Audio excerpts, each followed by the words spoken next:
इस कहानी की शुरुआत में हमें अमेज़न की भूमि थेमेस्कीरिया को दिखाया जाता है, जहां कोलिजियम में फेमस एथलेटिक प्रतियोगिता शुरू होने वाली थी, जो थेमेस्कीरिया की एक महान योद्धा एस्ट्रिया की याद में की जाती है। क्योंकि सालों पहले जब अमेज़न इंसानों की गुलामी से आजाद हुए थे, तो इंसानों ने उन पर हमला कर दिया ताकि उन्हें रोक सके, लेकिन एस्ट्रिया ने अपने पावरफुल कवच से उन्हें रोके रखा, जिससे अमेज़न थेमेस्कीरिया पहुँच पाए। मगर इसमें एस्ट्रिया की जान चली गई। अब वो प्रतियोगिता स्टार्ट होती है और उस प्रतियोगिता में डायना नाम की एक छोटी बच्ची भी भाग लेती है, जो अमेज़न की रानी हिप्पोलिटा की बेटी थी। वो बड़ी बहादुरी से आगे बढ़ती जाती है और सभी वॉरियर को पीछे छोड़ देती है। अब वो अपने घोड़े से आगे बढ़ने लगती है, क्योंकि उन्हें एक पहाड़ी का चक्कर लगाते हुए 5 चेक पॉइंट को एरो से हिट करना था। मगर डायना जल्दबाजी की वजह से नीचे गिर जाती है, जिससे उसका घोड़ा आगे निकल जाता है और वो सबसे पीछे रह जाती है। इसीलिए डायना एक शॉर्टकट लेती है और वो वापस सबसे आगे निकल जाती है, लेकिन उसके इस शॉर्टकट की वजह से एक चेक पॉइंट मिस हो जाता है। और जब वो सबसे पहले कोलिजियम में पहुंचती है तो भाले को हिट करने लगती है, लेकिन उसकी चाची एंटियोप उसे ऐसा करने से रोक लेती है, क्योंकि उसने बेईमानी की थी। डायना इससे काफी दुखी होती है। वो उन्हें कहती है कि मैं जीत सकती थी। एंटियोप उसे बताती है कि तुमने छोटा रास्ता अपनाया, बेईमानी की, और यही सच है और तुम्हें इस बात को मानना ही होगा। हिप्पोलिटा भी वहाँ जाती है और वो डायना को समझाती है कि तुम्हारा वक्त भी जरूर आएगा जब तुम तैयार हो जाओगी, और तुम जानती हो कि महान योद्धा एस्ट्रिया भी एक दिन में महान नहीं बनी थी। उनके महान कारनामों ने उन्हें महान बनाया। इसीलिए तुम्हें भी सच्चाई का सामना करना होगा, और जो तुम अभी कर सकती हो उसके लिए दुनिया तैयार नहीं है। मगर एक दिन ऐसा जरूर आएगा जब तुम जो बनना चाहती हो उससे भी बेहतर बनोगी। फिर हमें 1984 में दिखाया जाता है कि डायना भी वाशिंगटन में होती है। वो स्मिथसोनियन इंस्टीट्यूट नाम के म्यूजियम में काम करती थी और अपने गुप्त अवतार वंडर वुमेन के रूप में लोगों को बचाया करती है, और जब भी कोई बुरे काम करता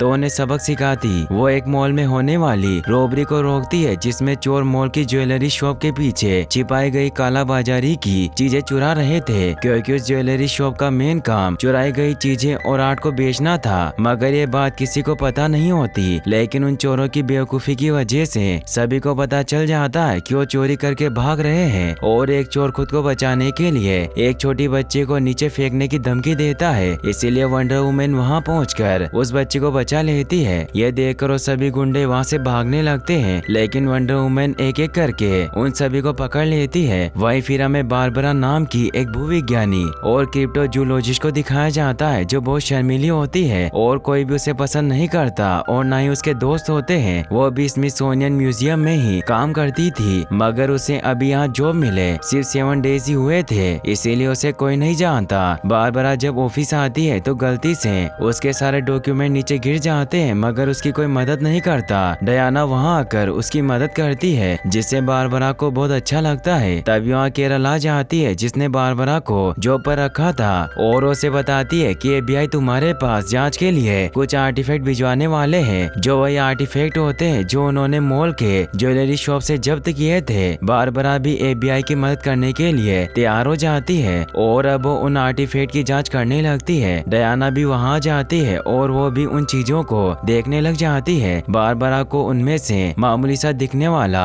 आर्टिफैक्ट दिखाई देता है, जो सिटिन से बना हुआ था, और वो डायना को बताती है कि सिटिन बहुत आम पत्थर होता है, जिससे सदियों से आम आर्टिफैक्ट बनाए जाते हैं। इसीलिए मुझे लगता है कि एंटीक चीज बहुत मामूली है। डायना जब उस पत्थर को गौर से देखती है तो उस पर लैटिन में लिखा हुआ था कि वस्तु दर के मांगो वरदान, एक इच्छा करेगी समाधान। बारबरा से खुश होती है कि डायना को लैटिन आती है, और वो डायना से कहती है कि क्या है कोई जादुई पत्थर है जो कोई भी इच्छा पूरी कर सकती है। तो एक साइंटिस्ट उस पत्थर को छूकर एक विश मांगता है कि उसे कॉफी चाहिए, और उसे सच में कॉफी मिल जाती है। लेकिन अभी भी बारबरा और डायना को विश्वास नहीं होता कि वो पत्थर ड्रीम स्टोन है, क्योंकि उन्हें लगता है कि उस साइंटिस्ट को कॉफी मिलना सिर्फ एक इत्तेफाक था। बारबरा डायना से कहती है कि काश ये पत्थर जादुई होता, क्योंकि मुझे बहुत सी चीजें चाहिए। डायना को भी अपने प्रेमी स्टीव की याद आती है, क्योंकि वो मर चुका था। इसीलिए अनजाने में उस ड्रीम स्टोन से स्टीव को वापस मांग लेती है, जिससे डायना के घर पर रखी हुई स्टीव की घड़ी एक्टिवेट हो जाती है। डायना वहाँ से जाने लगती है तो बारबरा उसे थैंक्स कहती है कि तुमने मुझसे बात की, लेकिन यहाँ तुम्हारे अलावा सब मुझे नजरअंदाज कर देते हैं। इससे वो इमोशनल हो जाती है। तो डायना उससे लंच पर चलने कहती है और वो दोनों साथ में लंच करते हुए बातें करने लग जाते हैं। बारबरा डायना से उसके प्यार के बारे में पूछती है तो डायना उसे बताती है कि कई सालों पहले मुझे प्यार हुआ था, मगर अब वो गुजर चुका है। रात को जब बारबरा वापस से ऑफिस लौट रही होती है तो लियोन नाम के एक भिखारी को खाना देती है क्योंकि वो दिल की बहुत अच्छी थी, मगर कुछ दूरी पर उसे एक गुंडा परेशान करने लगता है, लेकिन तभी डायना उसे बचा लेती है। बारबरा इससे बहुत हैरान होती है क्योंकि वो गुंडा डायना के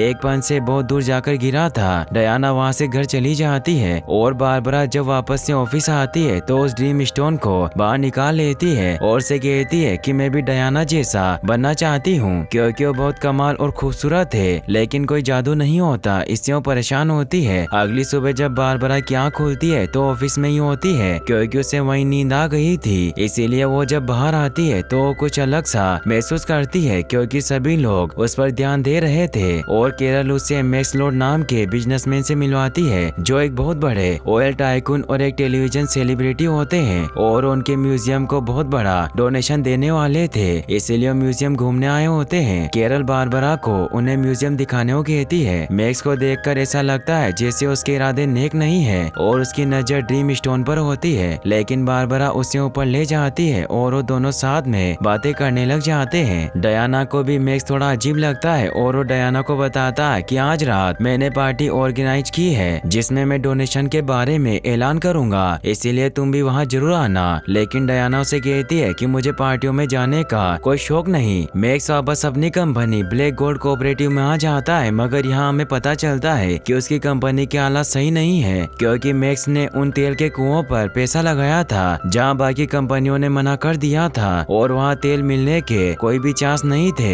इसीलिए मैक्स कई अरसों से उस ड्रीम स्टोन के पीछे था ताकि अपने सपनों को पूरा कर पाए और अपने बेटे एलिस्टेयर को एक बेहतर जिंदगी दे सके क्योंकि मैक्स का बचपन बहुत गरीबी में गुजरा था और उसके फादर, उसकी माँ और उसे बहुत मारा करते थे और जब उसके मॉम डैड गुजर गए तो बिल्कुल अकेला हो गया और उसने ठान लिया कि वो अमीर आदमी बनकर रहेगा और एलिस्टेयर को बेहतर फ्यूचर देगा। इसीलिए मैक्स अपने बेटे से कहता कि मैं तुम्हें जल्द ही आलीशान स्विमिंग पूल और हेलीकॉप्टर लाकर दूंगा, मगर इसमें थोड़ा वक्त लगेगा क्योंकि कामयाबी हासिल करने में वक्त लगता है। तभी साइमन वहाँ जाता है जो मैक्स की कंपनी के सबसे बड़े इन्वेस्टर थे। साइमन उसे कहता कि क्या तुम अपने बच्चे से भी झूठ बोलते हो क्योंकि तुमने जिन तेल के कुओं पर पैसा लगाया वो खाली है, इसीलिए तुम मुझे धोखा नहीं दे सकते और तुम फ्रॉड कर रहे हो, इसीलिए तुम 2 दिन में मेरा पैसा वापस लौटा दो वरना मैं तुम पर केस कर दूंगा। मैक्स इससे परेशान हो जाता है क्योंकि साइमन ने उसके बेटे के सामने उसकी बेइज्जती की थी। मैक्स अपने बेटे से कहता है कि मैं निकम्मा नहीं हूँ और एक दिन वो बहुत पछताएगा कि उसने मेरा साथ छोड़ा। वही डायना को मैक्स पर शक होने की वजह से वो ड्रीम स्टोन का बॉक्स चेक करती है, लेकिन उसमें ड्रीम स्टोन नहीं होता, इसीलिए उसे लगता है कि मैक्स ने उसे चुरा लिया होगा क्योंकि उसमें मैक्स के नाम का बिल होता है क्योंकि उसने ज्वेलरी शॉप से उसे खरीद लिया था, लेकिन उससे पहले ही वो जब्त हो गया। वही बारबरा तैयार होकर मैक्स की पार्टी में पहुंचती है और अब डायना भी वहां पहुंच जाती है, लेकिन मैक्स बारबरा को अपने प्यार के जाल में फंसाकर उसे ऑफिस ले आता है और उससे कुछ दिनों के लिए वो ड्रीम स्टोन उधार ले लेता है। वही पार्टी में डायना को एक आदमी मिलता है जो उसे कहता है कि हम एक दूसरे को जानते हैं, लेकिन डायना को कुछ याद नहीं होता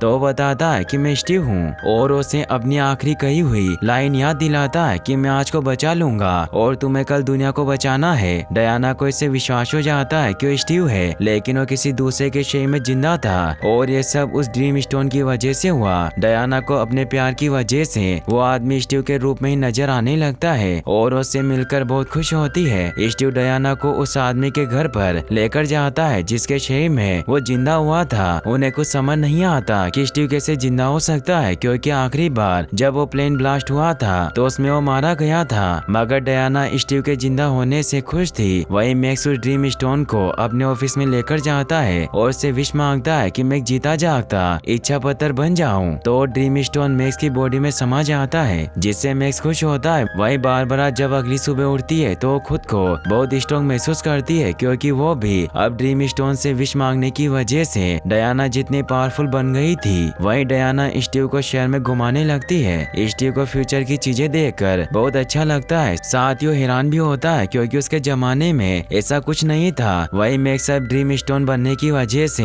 अपने सभी सपने पूरे करता जा रहा होता है क्योंकि जीता जागता ड्रीम स्टोन बनने की वजह से उसे जब भी कुछ मांगना होता था तो वो दूसरे लोगों की विश पूरी करता था, जिसके बदले वो अपने लिए भी कुछ मांग लेता है। वहीं बारबरा की म्यूजियम में पॉपुलैरिटी बढ़ती जा रही थी। डायना भी स्टीव के साथ उससे मिलने आती है और उससे ड्रीम स्टोन के बारे में पूछती है तो बारबरा उसे बताती है कि मैक्स लॉर्ड मेरे साथ ऑफिस आए थे और वो कुछ टाइम के लिए पत्थर उधार लेकर गए। इससे डायना उस पर गुस्सा करती है और वो मैक्स से मिलने के लिए उसकी कंपनी के बाहर पहुंचते हैं, लेकिन वहाँ बहुत भीड़ लगी हुई थी क्योंकि मैक्स के खाली कुओं में भी तेल निकल आया था, जिससे लोग मैक्स की कंपनी में इन्वेस्ट करना चाहते थे। डायना और स्टीव किसी तरह पार्किंग से होते हुए मैक्स के ऑफिस पहुंच जाते हैं, जहाँ उन्हें चारों तरफ रेत ही रेत दिखाई देती है। डायना की नजर वहाँ रखे पेपर पर जाती है जिनमें उस ड्रीम स्टोन के बारे में लिखा हुआ था, जिससे वो समझ जाती है कि मैक्स पहले से ही उस पत्थर को ढूंढ रहा था। तभी उसे वहाँ उस ड्रीम स्टोन के नीचे का हिस्सा मिलता है जिसमें उसे गॉड की भाषा नजर आती है। इससे डायना को भी विश्वास हो जाता है कि वो ड्रीम स्टोन जादुई है और उसकी वजह से ही स्टीव वापस आया है। इससे वो परेशान हो जाती है और वो बारबरा को फोन लगाकर उस ड्रीम स्टोन के बारे में रिसर्च करके पता लगाने को कहती है कि वो पत्थर सबसे पहले कहाँ मिला था, ताकि उसे उस गॉड के बारे में पता चल सके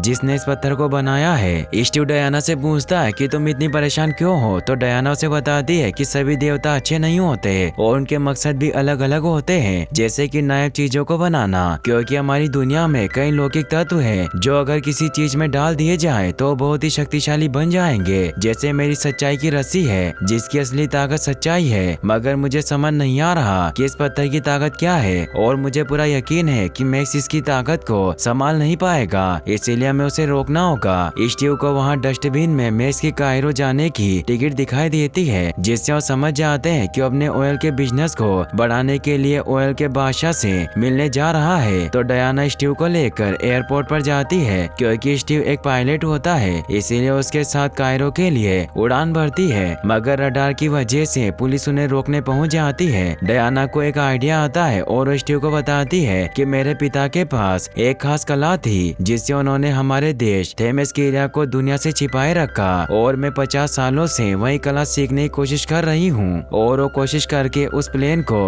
गायब करने में कामयाब हो जाती है, जिससे वो प्लेन किसी को दिखाई नहीं देता और वो दोनों वहाँ से निकल जाते हैं। इससे वो खुश होते हैं। वही हमें मैक्स को दिखाया जाता है जो कायरो में सेठ बिन अब्दोस यानी क्रूड ऑयल के बादशाह से मिलने जाता है। अब्दोस मैक्स से पूछते हैं कि तुमने इतनी जल्दी कामयाबी हासिल कैसे की, तो मैक्स उन्हें बताता है कि मेरे हाथ किस्मत से एक पत्थर लगा और मैं किसी भी इंसान की विश पूरी करता हूँ, उसके बदले में अपने लिए भी कुछ मांग लेता हूँ। अब्दोस को इस पर विश्वास नहीं होता तो मैक्स उसे पूछता है कि तुम्हें क्या चाहिए, तो अब्दोस बताता है कि मैं अपने पुरखों की सारी जमीन बियालियान सल्तनत वापस पाना चाहता हूँ। तो मैक्स उसकी ये विश पूरी कर देता है, जिससे बियालियान सल्तनत के चारों तरफ विशालकाय दीवारें बन जाती है और अब मैक्स बदले में अपने लिए अब्दोस का सारा ऑयल मांग लेता है। लेकिन अब्दोस उसका मजाक उड़ाते हुए कहता है कि मैंने पहले ही सारा ऑयल सऊदियों को बेच दिया। तो मैक्स गुस्से में उसके साथ सिक्योरिटी गार्ड को अपने साथ ले जाता है ताकि उसे कोई प्रोटेक्ट न कर पाए। अब्दोस उन्हें रोकने की कोशिश करता है लेकिन उन्हें नहीं रोक पाता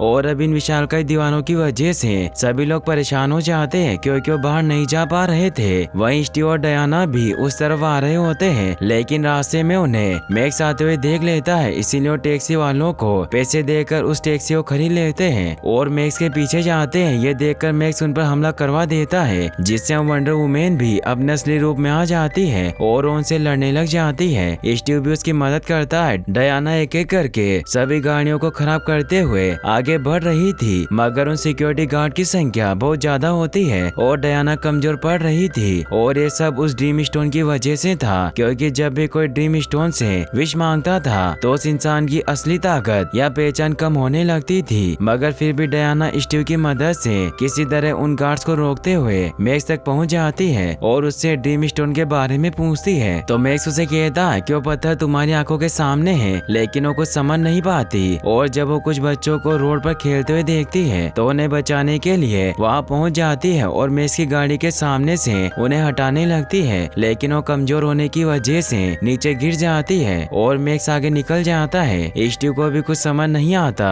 कि डायना कैसे कमजोर हो रही है। डायना जब मिस्र में बनी वो दीवार देखती है तो काफी परेशान हो जाती है, क्योंकि उस दीवार की वजह से दंगे हो रहे थे। इसीलिए वो बारबरा से कांटेक्ट करके उस पत्थर के बारे में पूछती है। तो बारबरा उसे बताती बताती है कि पत्थर कई बार अलग अलग सभ्यताओं में देखा गया, इसीलिए मुझे कुछ पता नहीं चल रहा कि आखिर ये पत्थर शुरुआत में कहाँ देखा गया था। मगर मुझे एक आदमी का पेम्पलेट मिला है जो खुद को एक असली मायन जादूगर बताता है और वो अपनी पुरानी चीजों की एक क्लास चलाता है। तो डयाना से कहती है कि मैं उसे मिलने जा रही हूँ और वो दोनों सुबह होते होते वहाँ पहुँच जाते हैं। बारबरा भी वहाँ आ जाती है और उस आदमी से मिलते हैं जिसका नाम बाबा जीड होता है और उन्हें अपने पर दादा की किताब दिखाता हुआ कहता है कि वो मायान थे, लेकिन उस पत्थर की वजह से हमारी सभ्यता बर्बाद हो गई और वो पत्थर अभी तक जिस भी सभ्यता में पाया गया उसका वजूद ही खत्म हो गया, यानी कि वो पत्थर बहुत खतरनाक है। डयाना को उस बुक से पता चलता है कि उस पत्थर को दुष्ट फरेब के देवता डोलस मेंडासियोस ने बनाया था।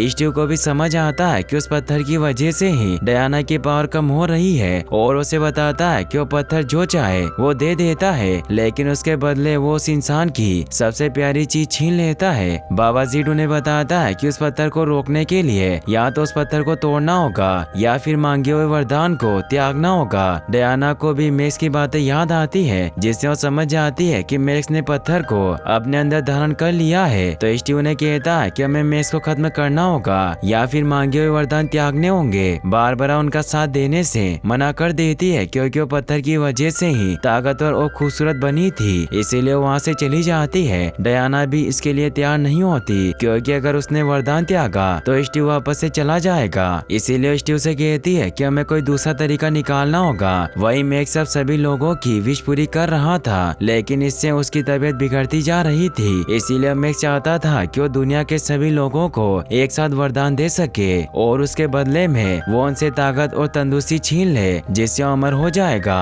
इसीलिए वो प्राइम मिनिस्टर के पास पहुंच जाता है जहां उन्हें बहुत ज्यादा परमाणु बम देने के बदले उनसे उनकी पावर छीन लेता है ताकि उसे कोई भी ना रोक पाए। वहाँ मैक्स को ग्लोबल ब्रॉडकास्ट सैटेलाइट के बारे में पता चलता है जो एक खुफिया प्रोग्राम होता है जिससे दुनिया का कोई भी ब्रॉडकास्ट सिस्टम काबू किया जा सकता है और ये उस वक्त के लिए बनाया गया था जब उन्हें दुश्मन देशों से बात करनी होती थी। मैक्स उन्हें कहता है कि तुम सभी की टीवी को काबू कर सकते हो, पर यह कैसे मुमकिन है? तो प्राइम मिनिस्टर उसे बताते हैं कि ये सब पार्टिकल बीम टेक्नोलॉजी की वजह से मुमकिन है क्योंकि सैटेलाइट पूरी दुनिया में पार्टिकल के सिग्नल पहुंचाते हैं जिससे पार्टिकल जिस भी टेक्नोलॉजी को छूते हैं उस पर काबू कर लेते हैं। इससे मैक्स समझ जाता है कि वो पार्टिकल किसी भी चीज को छूते हैं तो उसे भी विश देने के लिए लोगों को छूना पड़ता है, यानी कि वो उस टेक्नोलॉजी की मदद से पूरी दुनिया को एक साथ वरदान दे सकता है। इसीलिए वो गार्ड के साथ उस ब्रॉडकास्ट सिस्टम तक जाने के लिए निकल जाता है। डयाना और स्टीव उसे रोकने आ जाते हैं, मगर डयाना की पावर कम होने की वजह से उसे मुश्किलों का सामना करना पड़ रहा था, मगर वो किसी तरह मैक्स को रोक लेते हैं। लेकिन बारबरा भी वहाँ पहुँच जाती है जो मैक्स का साथ देती है क्योंकि वो नहीं चाहती कि वो ड्रीम स्टोन वापस हासिल कर ले। बारबरा डयाना पर हमला करने लग जाती है। गार्ड उन्हें रोकने की कोशिश करते हैं, लेकिन बारबरा एक एक करके सभी को मार देती है। डयाना उन लोगों को बचाती है और उसे रोकने की कोशिश करती है, लेकिन उस पर ही हमला करती है और उसे बहुत मारती है। मैक्स वहाँ से बचकर निकल जाता है। बारबरा डयाना को बताती है कि तुम्हें हमेशा सब कुछ मिला है, लेकिन मुझ जैसों को कुछ नहीं मिला, लेकिन अब जब मुझे पावर मिली तो मैं इसे छीनने नहीं दूंगी। डयाना उसे कहती है कि तुम्हें पावर तो मिल गई, लेकिन उसके बदले में तुमने अपनी अच्छाई खो दी और तुम मासूमों को मार रही हो। तो बारबरा उसे कहती है कि तुम भी तो अपनी पावर खो रही हो और अगर अब तुमने मैक्स को कोई नुकसान पहुंचाया तो मैं तुम्हें खत्म कर दूंगी। और वो मैक्स के साथ ही हेलीकॉप्टर से उस जगह पर जाने के लिए निकल जाती है जहाँ ब्रॉडकास्टिंग मशीन रखी हुई थी। वहीं सोवियत और अमेरिका में परमाणु बम की वजह से युद्ध का ऐलान हो जाता है और अब शहर में दंगे काफी ज्यादा बढ़ गए थे जिससे सभी लोग परेशान थे। डयाना अब काफी कमजोर हो गई थी और जब स्टीव शहर का हाल देखता है तो डयाना को समझाता है कि मैं अपनी जिंदगी जी चुका हूँ, लेकिन अब तुम्हें दुनिया को बचाना होगा क्योंकि उन्हें तुम्हारी जरूरत है। तो डयाना दुखी होती है क्योंकि ऐसा नहीं करना चाहती, मगर उसे दुनिया के लिए ऐसा करना पड़ता है और अपना वरदान त्याग देती है जिससे उसे उसकी पावर वापस मिल जाती है और उसके घाव सही हो जाते हैं और अब वो मैक्स को रोकने के लिए निकल जाती है। वहीं मैक्स बारबरा के साथ ब्रॉडकास्ट बेस पर पहुंच जाता है जहाँ सैटेलाइट के थ्रू दुनिया के सभी लोगों के साथ टीवी के थ्रू जुड़ जाता है और सभी लोगों से कहता है कि तुम्हें जो चाहिए वो मुझसे मांगो, तुम्हें सब मिलेगा। जिससे सभी लोग विश मांगने लगते हैं, जिसमें कोई पैसा मांगता है तो कोई प्यार, कोई जंग तो कोई मौत, जिससे शहर में और ज्यादा तबाही फैलने लगती है। न्यूक्लियर न्यूक्लियर वार होने लगते हैं। वहीं डायना एस्टेरिया का कवच पहनकर वहाँ पहुँच जाती है, क्योंकि डायना ने एस्टेरिया का कवच ढूंढ लिया था। मगर अब मैक्स ने अपनी इच्छा शक्ति से बारबरा को एक खतरनाक शिकारी तेंदुआ बना दिया होता है, इसीलिए वो डायना को रोकने आ जाती है और वो एस्टेरिया के सूट पर भी भारी पड़ रही थी। मगर डायना उसे धीरे धीरे कमजोर करने लगती है। उन दोनों के बीच बहुत ही खतरनाक फाइट होती है। डायना उसे वरदान त्यागने को कहती है, लेकिन जब वो ऐसा नहीं करती तो डायना उसे इलेक्ट्रिक शॉक देकर कमजोर कर देती है, मगर उसकी जान बचाकर किनारे ले आती है। फिर वो अंदर आ जाती है, मगर वो मैक्स के वरदान की वजह से उसके पास नहीं पहुंच पाती। लेकिन उसे कहती है कि तुम ये सब क्यों कर रहे हो। मैक्स कहता है कि सभी को कुछ ना कुछ चाहिए, जैसे तुम्हें तुम्हारा प्यार चाहिए था। डायना कैमरे को फेंक देती है, लेकिन मैक्स हंसते हुए उस ब्रॉडकास्ट मशीन पर खड़ा हो जाता है। डायना मैक्स तक पहुंचने की कोशिश करती है, लेकिन ऐसा नहीं कर पाती, इसीलिए वो सच्चाई की रस्सी से मैक्स को पकड़ लेती है और उसके थ्रू दुनिया के सभी लोगों से बात करते हुए कहती है कि हर चीज की कीमत होती है और पहले दुनिया जैसी भी थी खूबसूरत थी। माना इस दुनिया में सब कुछ पाना मुश्किल है, मगर हमें सच को कबूल करना होगा। सच हर मर्ज की दवा है, क्योंकि सच से बढ़कर कुछ नहीं होता। इसीलिए अगर तुम दुनिया को बचाना चाहते हो तो सारे वरदान त्याग दो। और अब वो मैक्स को भी एस्टेरिया की रस्सी की मदद से उसके बेटे एलिस्टेयर के विजन दिखाती है कि वो उसी मैक्स से प्यार करता है और उसे पैसे और शोहरत कुछ नहीं चाहिए, बस उसे उसके डेढ़ चाहिए और वो अभी तुम्हें सड़कों पर ढूंढ रहा है। साथ ही उसे ये भी बताती है कि मैक्स के कामों की वजह से पूरी दुनिया में जंग चल रही है, इससे दुनिया खत्म होने वाली है, जिससे उसका बेटा भी मारा जाएगा। तो मैक्स अपने बेटे को बचाने के लिए अपने सारे वरदान वापस ले लेता है, जिससे सारे युद्ध रुकने लगते हैं और अब सभी लोग भी अपने वरदान वापस लेने लगते हैं, क्योंकि उन्हें एहसास हो गया था कि उन्होंने जो कुछ भी मांगा उससे दूसरों को तकलीफ हो रही थी। इसीलिए अब सब लोगों के अपने वरदान वापस लेने की वजह से दुनिया पहले जैसे नॉर्मल हो जाती है और बारबरा भी अपना वरदान त्यागने की वजह से नॉर्मल हो गई थी। मैक्स अपने बेटे को ढूंढते हुए उसके पास पहुंच जाता है और वो दोनों एक दूसरे से मिलकर बहुत खुश होते हैं। मैक्स अपने बेटे को सच्चाई बताता है कि मैं कोई बड़ा आदमी नहीं हूँ, मैंने झूठ बोला और मैंने बहुत गलतियाँ की है। एलिस्टेयर उन्हें कहता है कि मैंने आपको माफ कर दिया और मैं आपको बहुत प्यार करता हूँ। मैक्स इससे खुश होता है। फिर हमें क्रिसमस के दिनों में दिखाया जाता है कि डायना की मुलाकात अनजाने में उसी आदमी से होती है जिसके शहर में स्टीव जिंदा हुआ था। डायना उसके कपड़ों की तारीफ करती है और फिर वहाँ से चला जाता है और यहीं पर यह मूवी एंड हो जाती है। मगर फिर हमें पोस्ट क्रेडिट सीन में एस्टेरिया को दिखाया जाता है जो अभी भी जिंदा थी और वो गुप्त रूप से लोगों के बीच रह रही थी और वो अपनी ताकत से एक बच्चे की जान बचाती है। इसीलिए उस बच्चे की माँ उनका शुक्रिया अदा करती है और यहीं पर यह मूवी फाइनली एंड हो जाती है। और गाइस, अगर आप ऐसी और वीडियोस देखना चाहते हैं तो आप एंड स्क्रीन पर क्लिक करके इस वीडियो को भी वॉच कर सकते हैं। साथ ही इस वीडियो को लाइक और चैनल को सब्सक्राइब करने के लिए आपका तहे दिल से शुक्रिया। Thanks for watching.